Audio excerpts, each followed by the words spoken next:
Olá, pessoal! A Hora da Poetisa começa agora. Eu sou Alessandra Fischer e hoje temos a honra de receber aqui Edivan Funiô, artista, músico, compositor. Ele relata através de suas canções a realidade dos povos originários, em especial os indígenas nordestinos. Promove, assim, a quebra dos estereótipos, o contexto histórico contemporâneo e a florestania, além de abordar questões gerais das relações entre humanos e o meio ambiente. Mergulha em vários estilos musicais, entre o pop, o rock ou o eletrônico, sem perder a sua identidade indígena. Edivan Funiô, fruto do relacionamento entre uma indígena da etnia Funiô, de Pernambuco, e um afrodescendente de Salvador. A sua música reflete toda essa riqueza cultural. Com vocês, Edivan Funiô. Problema é as pessoas que enxergam em nós um cifrão. Problema é a bancada ruralista de ladrão. Povo brasileiro tem que enxergar direito. Devemos nos unir para garantir nosso respeito. Pobre, preto, pardo, branco, índio e quilombola tem direito a comida e também escola. Não temos que ficar calados na situação. Temos que exigir respeito agora, meu irmão.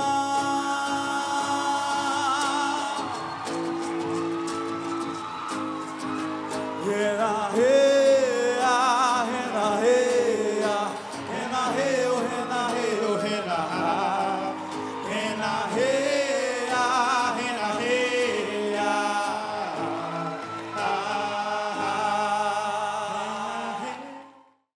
Olá pessoal, me chamo Edivan Funiô, sou indígena do povo Funiô, do estado de Pernambuco, aqui no Brasil.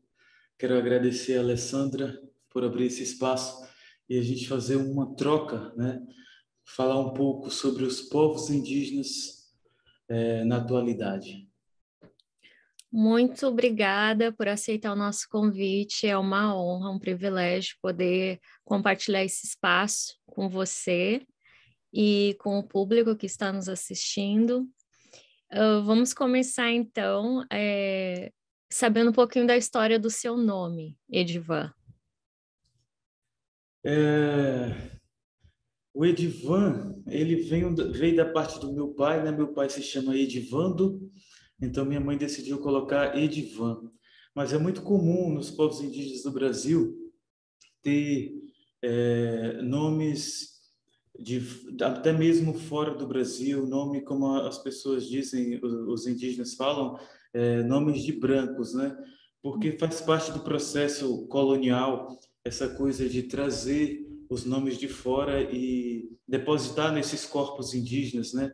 Então, até na geração da minha mãe, há 30 anos atrás, 40, os indígenas tinham vergonha ou eram criminalizados quando utilizavam nome na língua de seus povos, né? Então, para tentar diminuir o preconceito e ser aceito em diferentes espaços na sociedade, acabavam se colocando nomes não indígenas. O meu é um nome não indígena, né? O Edivan, e ele veio já do meu pai, né? Que se chama Edivando. E o Funiô é o nome do meu povo, do nome da minha etnia, né?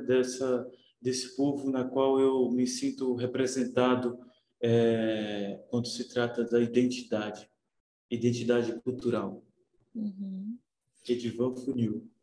E você nasceu em Pernambuco, mas a sua infância foi na Bahia, no sul da Bahia. Não, eu nasci na Bahia, na Oh. capital, né? Em Salvador. E minha mãe saiu da aldeia, daqui onde estou, para trabalhar nessa capital, Eu né? sei. E ela tem muitos irmãos, e por ser uma das irmãs mais velhas, para ajudar no sustento da casa e tudo mais. Era muito comum naquela época indígenas daqui saírem para a cidade grande, e minha mãe escolheu Salvador, né? Lá ela conheceu meu pai, que é preto, afrodescendente, e se casou com ele, passou alguns anos casado, e quando eu nasci o relacionamento não deu muito certo. Então ela se separou e foi trabalhar na aldeia Pataxó Rarrahã, que é uma etnia, um povo indígena no sul da Bahia, que é a terra do indígena Galdino, que foi queimado em Brasília no ano de 97, né? Galdino hoje se transformou em um ícone no movimento indígena brasileiro, né? Todos conhecem a história de Galdino, e eu tenho muito orgulho de ter crescido, né, nesse território onde esse guerreiro cresceu, né? Ter pisado os pés nesse chão. Mas desde sempre, mesmo morando no sul da Bahia, eu sempre tive contato com o meu povo aqui em Pernambuco, né? Todos os anos, através da minha mãe, que vinha para frequentar os rituais anuais. Uhum. E a música, quando que a música entrou na sua vida? A música, minha mãe toca violão, ela aprendeu com o meu avô, né? E sempre teve na minha casa um violão ali encostado na parede. Quando eu Uhum. cheguei na adolescência, eu comecei a me interessar mais pela música, pelos instrumentos, e com as revistas que minha mãe tinha, eu comecei a ler e pegar o violão e tentar tocar alguma coisa. Minha mãe, ao ver sair as primeiras notas, ela me ensinou, né, algumas notas, me fez expandir, e de lá para cá eu vim aprendendo em casa, mas não tocava em público, eu ainda tinha muita vergonha, né? E então foi mesmo na universidade, no ano de 2013 a 2014, que eu comecei a tocar em público, em roda de amigos. E aí conheci outros indígenas que também tocavam e cantavam, e a gente formou uma banda chamada Banda Coisa de Índio, né?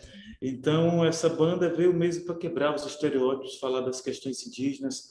A universidade deu um apoio grande, né, à Universidade Estadual de Feira de Santana, na Bahia, e a gente começou a tocar em vários lugares no Brasil, geralmente em eventos, seminários, em outras universidades. E meus colegas, eles decidiram focar mais no curso universitário deles, para formar e tal.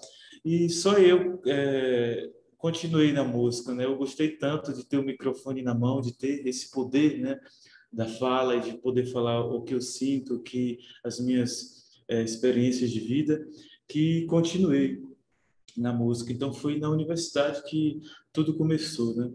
E dentro da universidade também pude fazer intercâmbio.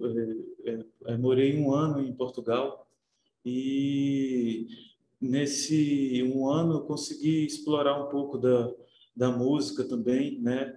De levar um pouco da minha arte. Eu fiz parte também do processo seletivo do The Voice Portugal. Não pude cantar no programa porque na hora dos finalmente eu fui barrado devido ao meu passaporte ser de estudante. Uhum. E brasileiro só poderia participar se tivesse dupla nacionalidade, que não era o meu caso. Mas, enfim, até hoje, então, eu continuo na música. Deixei a universidade porque não me sentia pertencente ao curso que eu fazia, né, que era no campo das ciências agrárias.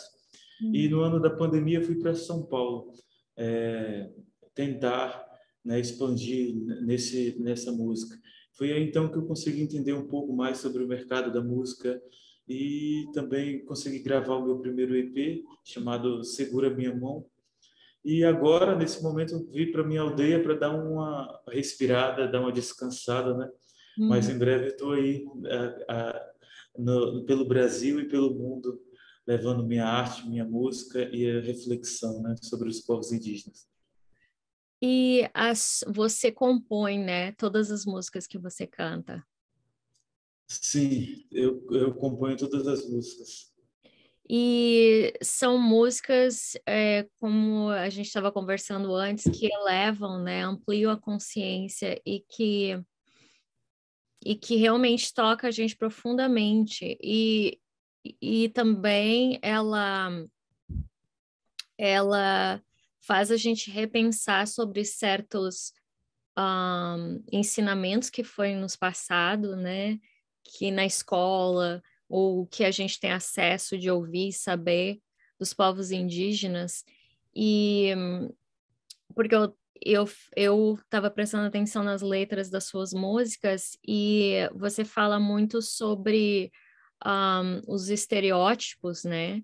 Sobre preconceito, sobre várias coisas muito, temáticas muito importantes, mas também sobre saúde mental, né? Sobre empoderamento, sobre a cultura, sobre as riquezas, sobre os valores. Então, são letras que realmente nos fazem refletir sobre o passado e sobre o presente, sobre como a gente quer que o nosso futuro seja, o que que a gente quer transformar, né? Qual é o caminho que a gente vai buscar. Então, eu queria te agradecer por essa força, coragem, iniciativa, pelo teu talento e pela realmente pela sua escolha, que eu sei que deve ser muito difícil nesse caminho. E vendo, como você falou, você fez uma música, eu assisti o vídeo dedicado, né, ao que aconteceu com o líder Aldino, que foi assassinado, e você mencionou isso. E Sim. deve ser muito doloroso e frustrante você ver que hoje, tantos anos depois do que aconteceu, você vê que os assassinos ocupam cargos importantes no governo brasileiro. E de um crime horrível, né?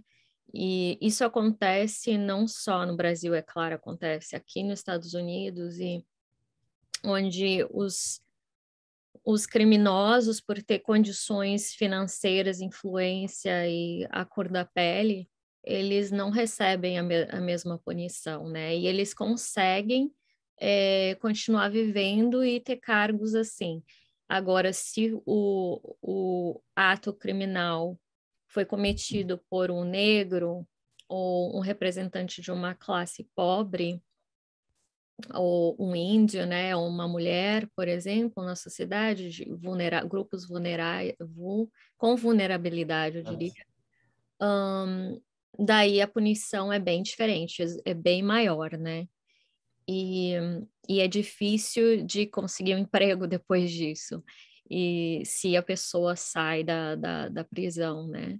Então, isso é muito triste e frustrante de ver, e você compõe as letras falando justamente disso, né? E aí você tá vendo as realidades das injustiças sociais, os comentários preconceituosos, e você traz a questão do índio, você traz a questão do índio negro, você traz a questão da ancestralidade, você traz várias questões aí e que são muito, muito importantes, né? Uma ampliação da nossa consciência, mas que muitas pessoas ainda rejeitam, né? Ficam tapados a isso, essas verdades, né? Infelizmente. Sim. Primeiro, obrigado. Hum. Fico muito feliz de saber que você tem se conectado com as mensagens que eu trago nas minhas músicas. E essas composições, elas fazem também parte de um processo de evolução e de entendimento do meu próprio ser, né? Quando eu saí da aldeia para estudar, para ir para a universidade, eu me deparei com os primeiros questionamentos, né, ligados ao estereótipo do corpo indígena. Como assim você é indígena? Você não aparenta ser indígena. Seu cabelo não é o que eu estou acostumado a ver na televisão, nas revistas, né? Porque a revista e a televisão, quem roteiriza aquilo são geralmente pessoas brancas que não conhecem nada sobre os povos indígenas ou muito pouco para trazer a realidade, né? A verdadeira realidade. Então, na universidade, me deparando com esses questionamentos sobre o meu cabelo, sobre o meu tom de pele, foi aí que eu fui entendendo também, né, o processo colonial no Brasil, sobre os corpos indígenas, sobre esses diferentes povos indígenas que existem no Brasil, né, que não é só um povo. Então, existe uma pluralidade muito grande. Então, a partir do momento que eu ia entendendo essas entrelinhas que não estavam nos livros, não estavam nos filmes, não estavam nas televisões, eu fui também colocando nas minhas músicas, trazendo essa reflexão, né? É como uma da música que eu falo, uma música minha que chama Não Sou Índio para Gringo Ver. Inclusive existe um clipe, né? No YouTube que fala sobre esse estereótipo, né, do qual é o lugar do indígena, né? O indígena tem que estar no mato pelado como o colonizador encontrou ao invadir o Brasil em 500 anos atrás? Não, nem o povo indígena, nem a cultura está estagnada, né? Não é nada concreto. A cultura é moldável conforme o tempo vai se passando. Nenhum povo, nenhuma cultura do planeta, ela está congelada. E então, entendendo todos esses processos indígenas, eu venho construindo essas músicas. Não é porque eu sou indígena que entendo todo o processo, entendo tudo relacionado aos povos indígenas. Então, a música também é uma ferramenta na qual eu sou beneficiado dessa forma de acessar diferentes formas de conhecimento e diferentes histórias, entender o meu corpo na sociedade, né? Entender meu corpo como cidadão brasileiro e como cidadão indígena, que é uma outra forma de sociedade, né? Muitas pessoas falam, os povos indígenas agora fazem parte da sociedade, são civilizados. Não, os povos indígenas sempre foram civilizados, dentro da civilização própria, né? Uhum. E quando nós indígenas estamos ocupando esses diferentes espaços, a gente está ocupando um espaço de civilização não indígena como uma estratégia para não sermos mortos, né? Quando a gente está na universidade, quando a gente está na televisão, até mesmo na própria música, nos palcos, não é porque a gente acha bonito ou que valoriza esses espaços, é porque a gente sente necessidade de ocupar esses espaços que não é nosso para a gente levar a nossa narrativa. Muito bem falado. Você falou tudo isso e me fez pensar de muitas coisas que não tem nem comparação, mas você falou da universidade, de espaços. Sempre quando eu fui à escola ou fui à universidade, eu observava ao redor de mim e, e via que eu, estando aqui nos Estados Unidos, eu era a única imigrante, né, vinda do Brasil e estudando aqui, a única que tinha que trabalhar também para pagar a escola enfim, estudar. Tinham estudantes internacionais, mas não eram imigrantes, né? E aí já vinham com tudo pago, uma diferente história. Mas quando eu fui para a universidade, eu comecei a também questionar a minha própria identidade, porque foi então que eu percebi que tudo que eu era, a minha pessoa, era errado, porque era como se tivesse os olhares preconceituosos em cima de mim, que cada vez que eu abrisse a boca para falar alguma coisa, soava estranho e feio e diferente. Então eu comecei a silenciar e cada vez mais que eu estava nos meios, né, de onde me considero privilegiada por poder ter atingido esses meios, esses lugares que eu queria estar, que é na faculdade, na universidade, mas ao mesmo tempo, quando eu estava lá, era difícil de eu ocupar o espaço, porque me sentia oprimida. E nesse sentido, eu consigo conectar com a tua história, porque essa parte das reflexões sobre a sua identidade e ocupar o espaço não é alguma coisa que acontece de um dia, né? Porque tem um sistema estrutural opressivo que te silencia e é difícil, né, lutar contra isso, é muito difícil. E através da sua música você faz isso, e você diria que você encontrou esse caminho de salvação, de empoderamento da sua própria identidade através dela? Não sei dizer Uhum, se é esse o processo, né? Eu uhum, acho que eu me sinto um pouco mais forte para uhum, pelo menos entender quem eu sou e tentar e defender quem eu sou, né? Sim. porque antes da música eu me sentia silenciado, me Uhum. sentia, não entendia o que eu significava, quem eram, o que significavam os meus ancestrais, né, indígenas e pretos. Então, com a música eu tenho o poder de pelo menos questionar. Eu sinto essa abertura para questionar, né? Uhum. Eu acho que a própria arte, ela é uma boa ferramenta para expressar esses diferentes pensamentos. Então eu tenho me agarrado na arte para para questionar mesmo, falar por que que isso está acontecendo. Isso não é injusto, mas por que determinada coisa é aceita se no passado aconteceu determinada coisa. Então, é um espaço que eu sinto mais liberdade de questionar, ao invés de, ao contrário desse sujeito, um simples cidadão, né? Acho Uhum. que o corpo de um simples cidadão ele é muito mais reprimido pela sociedade. E quando a gente porta essa roupa, esse figurino, esse cenário artístico, a gente já tem uma licença poética, né? Para a gente fazer os questionamentos e, a partir disso, trazer reflexão. Uhum. Sim. E como é que foi a sua participação para você na... Tem várias aqui que eu coloquei uma listinha aqui das participações, dos projetos que você fez. Vamos falar sobre... E aí a gente põe um clipe também. Para onde vamos? Para onde vamos?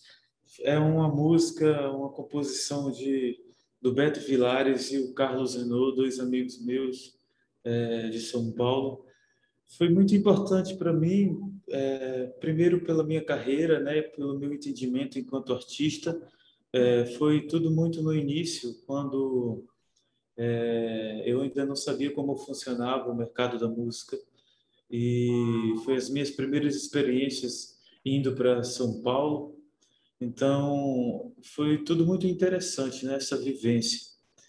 E também trazer um pouco sobre essa reflexão a partir do olhar dos compositores, desses meus amigos.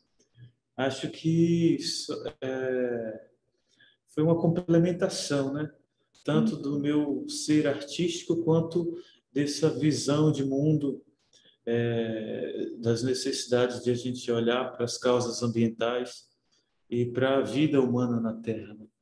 Uhum. E como a gente citou um pouquinho sobre Segura Minha Mão, Seis Gotas de Floral, você fala da questão da saúde mental, né? Você poderia falar um pouco sobre essa música? Sim. É, Quando eu escrevi Seis Gotas de Floral, eu não sei bem o que se passava em mim, só sei que eu não estava muito bem, né? Eu acho que eu estava num processo de entendimento e de muita cobrança da sociedade. Então, fiz aquela canção, fala um pouco de mim de alguns anos atrás, né? Essa versão de alguns anos atrás. E depois da música pronta e anos se passaram, depois dela gravada, eu vi que ela fala muito sobre a saúde mental. E eu quis fazer um link, né, ligando a saúde mental dos povos indígenas, que é um assunto muito pouco falado e muito pouco entendido, até por mim mesmo, né? E tenho lido algumas coisas assim aleatórias durante esses últimos anos que me fez pensar na necessidade de a gente abordar esses assuntos, né? Uhum. O povo indígena brasileiro é um dos que são mais afetados com a questão do suicídio e os números de suicídios são bem maiores do que a própria população preta e a população branca, né? E pouco se fala nisso. E muita coisa está relacionada a essa saúde mental dos povos indígenas, a própria demarcação de terras, né? O povo indígena ele não vê a terra como uma mercadoria, um lugar onde se compra e pode se plantar e vender apenas aquilo. Ali é a mãe. A terra é uma coisa que está muito mais além de uma mercadoria. Está ali toda a história, tudo tem significado, as árvores têm significados, as árvores fazem parte, né, de toda a cosmologia indígena. Uma pedra não é apenas uma pedra, ela pode ser um deus, uma serra pode ser a moradia de um espírito encantado. Então tem toda uma conexão, né, dentro dessa cosmologia indígena. E quando a demarcação de terras não é feita, né, aqui no Brasil, e nos povos indígenas, o melhor falando, como é que esses povos se sentem, né? Como aquele povo que foi atingido pela não demarcação vai se adaptar a essas novas condições, tendo que morar nas cidades, nas periferias, né? E tendo que lidar com a outra cosmovisão, se é que podemos falar assim. Então, é muito importante a demarcação de terras, não só para pesca, para caça, para a sobrevivência desses povos, mas para respeitar a cultura, para que esses povos indígenas possam cultivar seus ancestrais, né, seus deuses que estão ali diretamente ligados à natureza. Uhum. E outros processos, né, também, como a necessidade de irmos para a universidade e ocuparmos esses outros diferentes espaços que não são indígenas. Na minha experiência estudando na universidade, Uhum. eu pude ver muitos indígenas que não conseguiram se adaptar àquela realidade. Então, o índice de desistência era muito alto, porque esses indígenas não se adaptavam, né? Então, é uma outra questão, uma outra vertente que acaba mexendo com a saúde mental dos povos indígenas. E uma série de outras coisas que, se eu for listar aqui, a gente vai ter que fazer 3 programas. Ah, ok, então vamos falar também sobre a sua participação em Falas da Terra da Rede Globo. Sim, foi um momento muito histórico, né? O documentário Falas da Terra foi o primeiro que, de fato, teve uma narrativa escrita por povos indígenas, né? Teve diretores indígenas. Até então, a TV brasileira, os espaços que abriu para povos indígenas era sempre defendendo o estereótipo, o e o estereótipo do indígena, não só da fisionomia, mas da cosmologia, né? E não trazia o debate real, não trazia a necessidade da demarcação das terras, o que os indígenas passam em suas terras, né? A vida nas aldeias não é só de paz, não é só conexão com a natureza, é um verdadeiro campo de guerra. O mundo hoje está voltado à guerra que está tendo onde mesmo? Como é o nome? Ah, da Rússia agora? É, Sim, a Rússia e a Ucrânia, né? aham. Mas esquece ou é pouco mostrado, é pouco visibilizado o campo de guerra que é as aldeias indígenas no Brasil, né? É uma luta contra os fazendeiros, o Uhum. agronegócio, né? As indústrias, as grandes empresas, né? As grandes corporações que veem cifrão, que veem muito dinheiro ali nos campos preservados, né? Na floresta, nos rios preservados. E como a gente não tem posse da grande mídia, a gente acaba sendo invisibilizados. A questão do povo indígena não é só nossa, não faz parte apenas, não é um dever apenas do povo indígena defender, é do planeta. A gente está defendendo a biodiversidade, né? É mais de 82% de biodiversidade que os povos indígenas defendem, 82% da biodiversidade do planeta. Então, quando a gente fala em defender os indígenas, a gente não está apenas defendendo a nossa vida, que é por direito, mas também de tudo isso que faz parte do planeta e as pessoas não estão vendo que a água quer ser privatizada, querem privatizar a água, querem derrubar as árvores para madeira, querem derrubar a floresta para campos de agronegócio, para plantio de soja, soja que alimenta o gado aí dos Estados Unidos muitas das vezes, né? Então é um problema assim que é muito pouco visibilizado, muito pouco questionado. E, enfim, mas o Falas da Terra, o programa da Globo, foi a primeira vez, né, que teve essa narrativa indígena trazida para a rede nacional, mas mesmo assim ainda foi muito pouco para debater todos os assuntos e aprofundar da maneira que devemos. Uhum. E você, de todas as suas músicas que você compôs até agora, qual você diria que, que foi a música assim que você sentiu mais inteiro em relação à sua própria identidade, que tem a descendência africana, índia, dos índios, né, nativos? O que que você Indígena. eu diria assim, sim, dos índios brasileiros, né? Porque todas as suas músicas, elas tratam dessa temática, mas qual que você se conecta assim mais hoje em dia? Se você pudesse escolher uma, porque eu sei que é difícil. Eu É imagino, muito difícil, nossa. porque é um É, crescimento, né, de musical da sua própria história e da música, eu acho, assim. é um pouco difícil definir porque quando, quando o ponto é a minha identidade, né? Eu sou Uhum, um pouco um pouco de tudo isso, né? Do contexto indígena, do uhum, contexto preto, né? Dessa própria diáspora africana. E então, eu não sei definir muito bem. uhum, Eu acho que também é um processo que ainda está sendo desenvolvido na música. Eu estou trazendo isso aos poucos, sim, conforme eu vou entendendo, né? Mas eu não sei, tem tipo três músicas que abordam um pouco disso, que é O Meu Nome Não é Manuel, uhum, que é uma música mais pop, dançante e alegre, né? Apesar do debate, do tema ser muito uhum, profundo.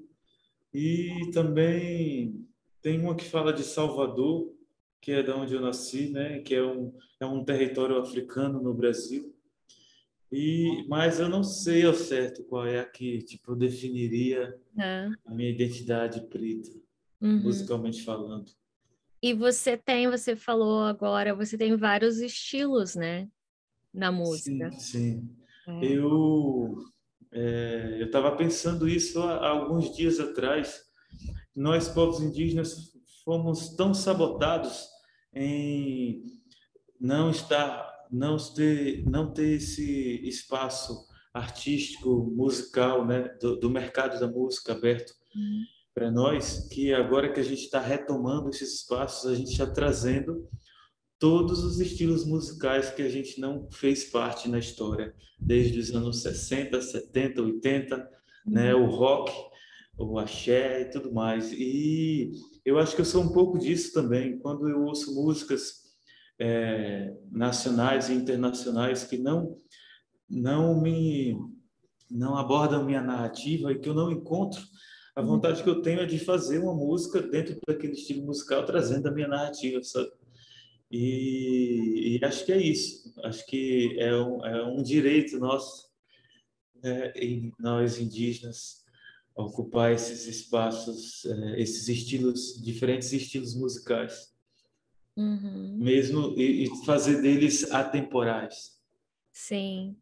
E, e ainda bem, porque a gente precisa. Eu amo sua música e já sou sua fã, já posso te dizer isso. Ah, Obrigado. me fala um pouco da sua experiência na Casa Amarela, em São Paulo. Sim, a Casa Amarela é tipo minha casa em São Paulo, né? Meu lar. Uhum.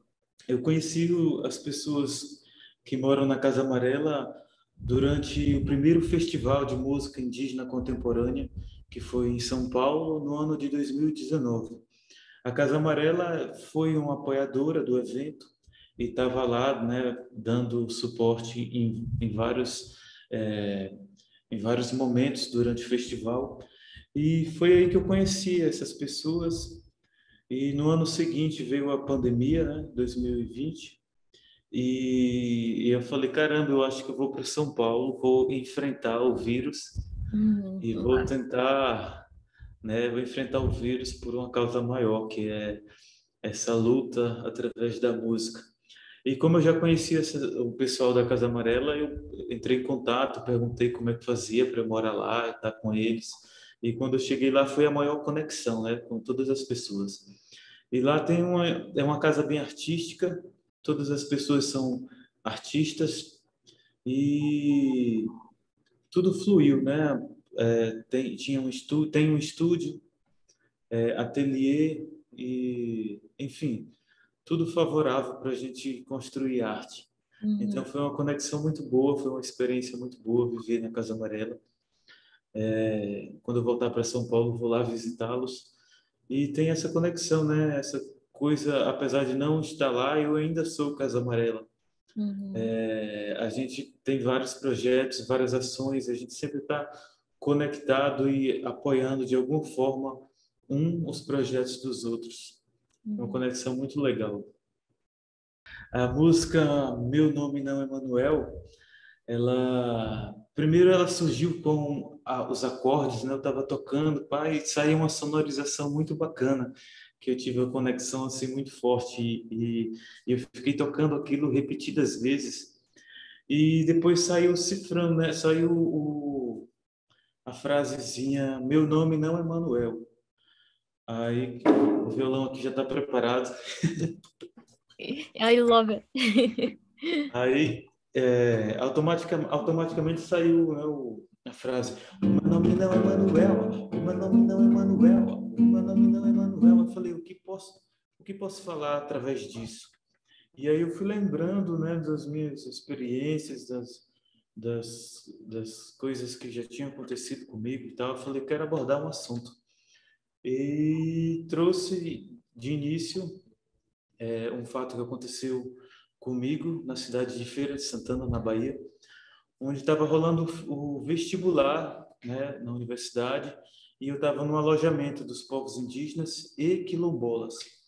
E eu já estudava nesse espaço, né, nessa universidade. Então, eu estava naquele lugar para dar um apoio a esses estudantes que vieram fazer a prova.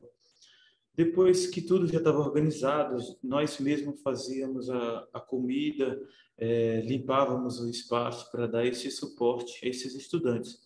Depois de tudo pronto, eu fui fumar um cachimbo, né, que faz parte da cultura funiô, assim como de vários povos indígenas. E nesse espaço universitário chegaram dois policiais militares, né, que não sabiam que estava tendo vestibular indígena e quilombola e que não sabia nossos parentes indígenas estavam ali, né? Então já chegou de forma agressiva, perguntando o que era aquilo que eu estava fumando, para eu colocar a mão na cabeça, e não me ouviram, né? Não me perguntaram quem eu era, e apenas já chegaram de forma truculenta.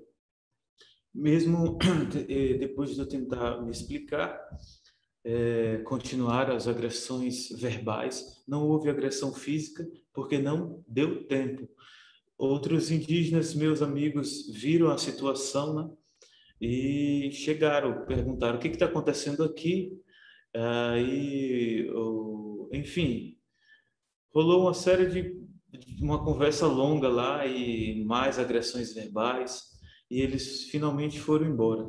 Depois a gente fez uma queixa, né, como a gente fala aqui no Brasil, deu queixa na universidade, que aquilo não deveria acontecer no espaço universitário, onde estava recebendo indígenas e quilombolas. É, enfim, acho que rolou alguma coisa com esses policiais, eles sofreram algum processo lá, mas isso faz parte, né, de como somos invisibilizados, como nossa cultura é invisibilizada na sociedade, né? Nessa dita sociedade hegemônica.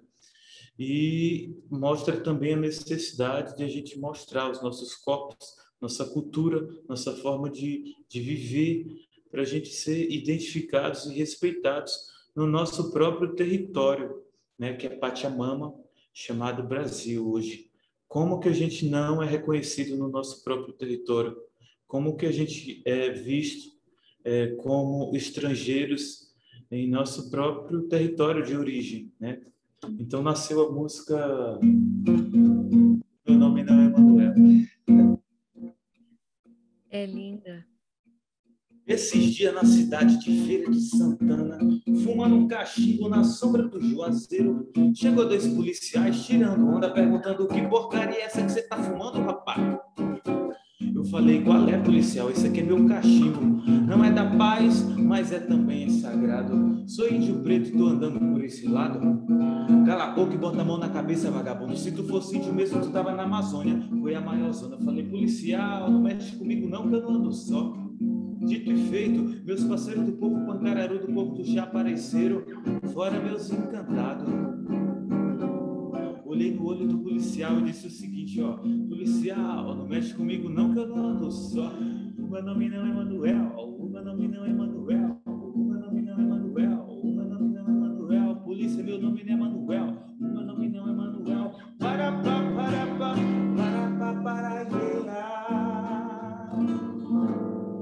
já faço convite para correr lá no YouTube e ouvir a música completa. Ai, adoro. Quando eu estava escutando as suas músicas, eu estava pensando quais as que eu vou... Porque a gente não tem um tempo, né? Como você falou, conversar com você e colocar todos os seus projetos e músicas, a gente precisaria no mínimo uns 3 dias. Mas as suas músicas são tão maravilhosas, tanto na sua voz, na sua musicalidade, na sua arte, quanto no conteúdo, né? São músicas com conteúdo. E isso cada vez mais precisa ganhar espaço, porque o mundo, não só o Brasil, dá muito valor para artistas, músicos que não usam, às vezes, tanto a plataforma que eles têm para fazer trabalhos como você, né, de mudança social, de ir contra certos preconceitos, de ampliar a consciência. Então, às vezes, você está escutando, e é uma coisa que eu acho que é uma responsabilidade de cada um, de cada pessoa, cada indivíduo, fazer também esses questionamentos do consumo das artes, da música, das ideias que a gente, não é só o que a gente come, o alimento, mas também com que a gente alimenta a nossa alma, o nosso pensamento, o nosso ser, porque às vezes você vê assim artistas ganhando o mundo, ganhando muito dinheiro, fazendo muito sucesso, mas se você prestar atenção na letra, são letras às vezes que ela pode ter um ritmo bom, mas não as músicas colaboram para o preconceito ou para, né, violência. Então, sempre é bom a gente Machismo, né? refletir, né, sobre isso, assim, e até os nossos filhos, quando a gente escuta eles cantando, cantarolando certas músicas, perguntar, você sabe o que você está cantando, você entendeu? E aproveitar para ter uma conversa sobre os assuntos, porque Sim. quando eu estudava, desde pequenininha, assim, que eles traziam nos livros de história, que, claro, foram escritos por... Veio a história influenciada, né? Toda a história contada pelos brancos e homens e aquela coisa eurocêntrica, né?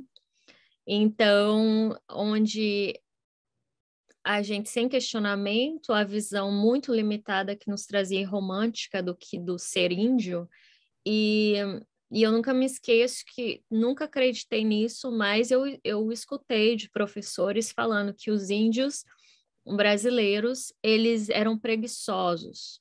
Por isso é que trouxeram os africanos, né, para fazer o trabalho, porque os índios eram preguiçosos e eles não davam... Nossa, É, Isso foi me ensinado e, e eu trago essa questão porque até hoje, se eu vou falar alguma coisa desse sentido, algumas pessoas ainda trazem a questão do índio, como você usou na sua música, vagabundo, não quer trabalhar, é o domínio da terra, não quer não sei o quê. Então, eu queria que você falasse um pouco sobre isso, sobre essa ideia que nos vendida, ou, né, na escola, na sociedade, nos meios que a gente está, de que o índio é vagabundo, o índio não presta, o índio não tem educação, né? Todas essas coisas que nos é passado e que ainda, infelizmente, ainda existem pessoas que pensam assim. Sim. É, quando os povos indígenas são vistos como preguiçosos, é mais uma prova de que a nossa forma de viver não é respeitada, né? Primeiro que os povos indígenas eles não estão dentro de uma logística capitalista, mercadológica, né? De maximização da produção e de exploração dos recursos naturais. É totalmente o oposto, né? Os povos indígenas querem estar integrados à natureza e a gente não vive para o trabalho, porque o trabalho é também uma construção do capital, né? Uma construção desse mundo mercadológico. Nós não vemos a vida e nossa forma de viver, nossos horários do dia, a gente não vê como horas de trabalho, a gente não vê como vender o meu trabalho braçal, né? Então, quando os indígenas são vistos como preguiçosos, pelo contrário, a gente não se deixa ser escravizados pela lógica capitalista, sabe? A gente quer viver em comunhão com a natureza, preservação dos rios. A gente quer que nosso dia a dia não seja visto como uma forma exploratória. Uhum, Nós não queremos desejar que o final de semana chegue para de fato viver. A gente quer viver todos os dias da semana, sabe? De uhum, segunda a segunda e estar com nossos familiares. Um ancião de um povo que eu não me recordo qual falou em uma live que nós povos tradicionais não trabalhamos, a gente não gosta de trabalho porque o trabalho foi uma invenção do homem branco. A gente faz umas coisas. E o que significa isso, fazer umas coisas? É justamente fazer o necessário para viver, sabe? Para cultivar a vida, o amor, estar próximo dos seus afetos e não se deixar o seu tempo de vida, a sua vida, ser vendida pelo capital, né? A uhum, gente não quer trocar vida por dinheiro.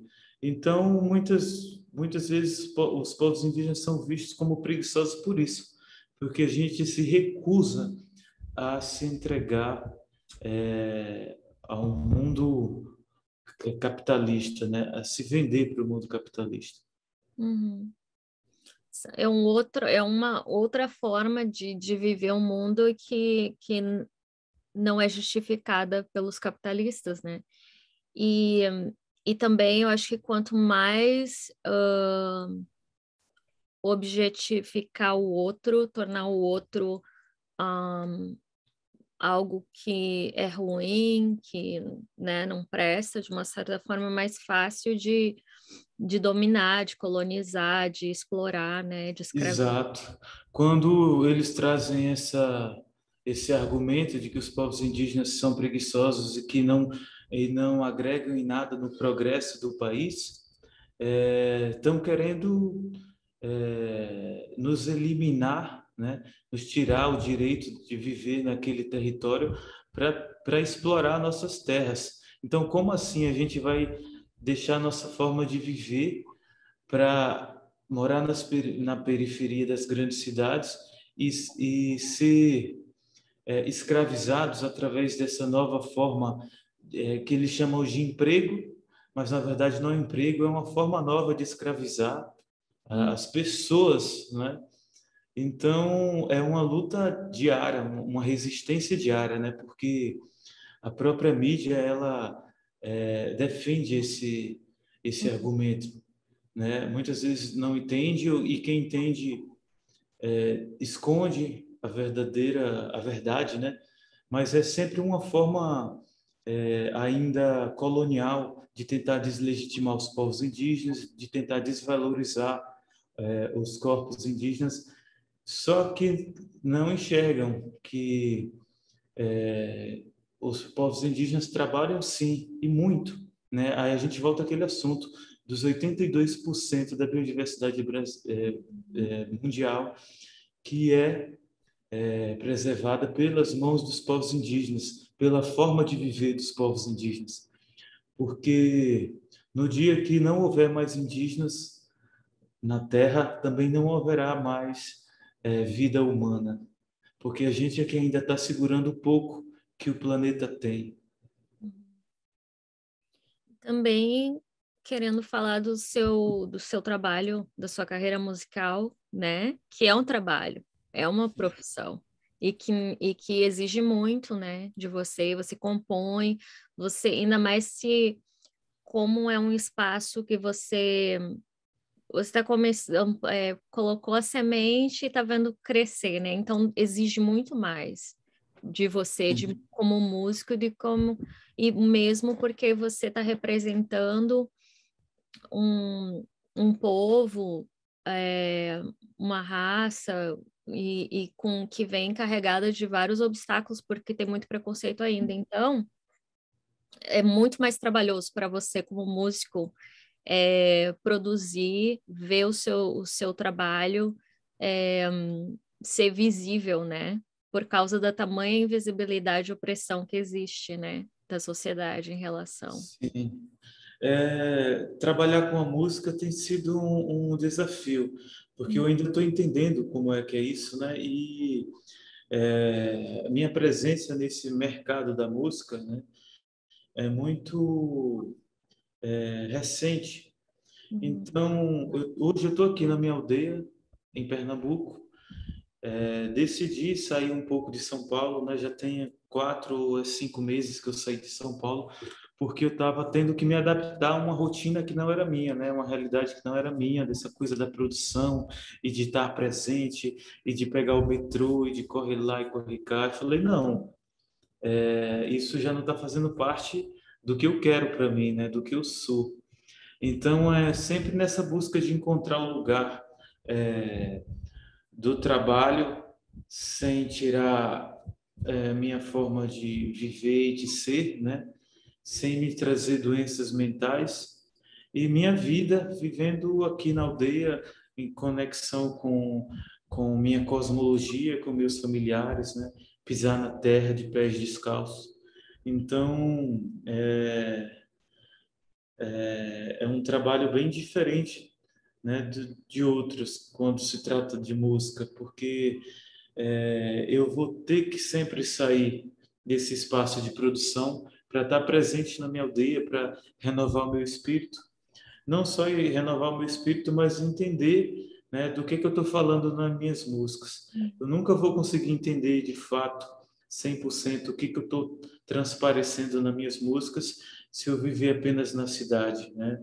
Uma forma de viver que não faz parte de mim. E então você, em termos da engenharia, você foi mais pelo caminho da música, porque você estudava engenharia, né? Sim, engenharia agronômica. É. E eu entrei com essa perspectiva de lidar melhor com a terra, com as plantas, com as árvores, com os rios. Só que dentro da universidade, o tratamento da terra era muito de uma forma mercadológica, né? E eu não me sentia contemplado, né? Sempre como produzir mais em pouco espaço de terra, como tirar a água dos rios para molhar aquelas plantas e para onde vão aquele alimento, e sempre de uma maneira muito, como é que diz? Utilização de máquinas agrícolas. Então, o tratamento da terra não é muito a perspectiva dos povos indígenas, né? E aí, como eu já estava com um pé na música, a música sempre foi me chamando, e eu fui cedendo a ela. E ainda gosto, né, dessa área das ciências agrárias, mas não com essa perspectiva de produzir, da maximização da produção agrícola, mas eu gosto de como lidar com a terra, a biodiversidade, né, como está conectado o rio, as matas, o ar, né, as nuvens. Poderia ficar aqui meses falando com você, aprendendo muito, porque como você falou do seu povo, que ficou muito longe dessa parte do espaço musical e que junta vários estilos, eu acho que eu fiquei, infelizmente, muito longe da verdade do que é ser brasileiro, porque os povos indígenas foram os primeiros habitantes, né, do Brasil. E então, infelizmente, eu soube muito pouco e sei muito pouco a respeito. E então conversar com você é como um acordar, um despertar para mim. E eu fico muito triste por eu tenho quase 50 anos, então demorou muito tempo. Mas eu te agradeço, sabe, por dedicar esse tempo, compartilhar esse espaço seu da sua aldeia que você está agora com a gente, com a sua generosidade e paciência por eu ter demorado tanto tempo para entrar em contato. E deixa eu ver se eu vou falar certo. Eu anotei aqui. Iaiopo? Sim, exato. Obrigada, muito obrigada. Muito obrigado também, Alessandra, pelo espaço, pelo debate. É sempre bom a gente fazer essas trocas. Eu aprendo muita coisa também quando eu estou ensinando, quando eu estou trazendo um pouco da minha narrativa, né, e da minha história. Então é um aprendizado assim mútuo, né, uma troca. E os anos vão se passando e a gente vai se atualizando, aprendendo coisas mais sobre o mundo e sobre o nosso próprio ser. Então, já faço convite aí a você da gente fazer uma nova versão, né, desse programa o ano que vem, né, para ver o que nós aprendemos de novo e ver o que aconteceu nesse um ano de carreira musical. Com certeza. Enfim, muito obrigado. É um prazer também levar um pouco dessa narrativa e dessa realidade dos povos indígenas, ainda que muito pouco, né, para falar sobre toda essa pluralidade aqui do Brasil, em termos dos indígenas, aí para os Estados Unidos, e que acho que a minha mensagem final para os estadunidenses é que vejam o mundo como conectados, estamos todos conectados, né? O que acontece aqui nas florestas, nos rios, nos mares, de alguma forma vai afetar aí também e em qualquer outro espaço. A gente não é limitados por bandeiras, né? Não somos limitados por por esses pontos, divisões, limitações geográficas, né? A gente é um só, um corpo só. E, enfim, gratidão. A gente se encontra logo menos por aí, pelo mundo. Um abraço. A hora da poetisa termina agora. Eu espero que todos tenham se sentindo bem alimentados de corpo e alma com essa conversa. Até logo. Na cidade de Feira de Santana, na Bahia, fumando um cachimbo na sombra do Juazeiro, chegou dois policiais tirando onda, perguntando: que porcaria é essa que você tá fumando, rapá? Eu falei: qual é, policial? Esse aqui é meu cachimbo. Não é da paz, mas também é sagrado. Sou índio preto e tô andando por esse lado. Cala a boca e bota a mão na cabeça, vagabundo. Se tu fosse índio mesmo, tu tava na Amazônia. Foi a maior zona. Eu falei, policial, não mexe comigo não, que eu não ando só.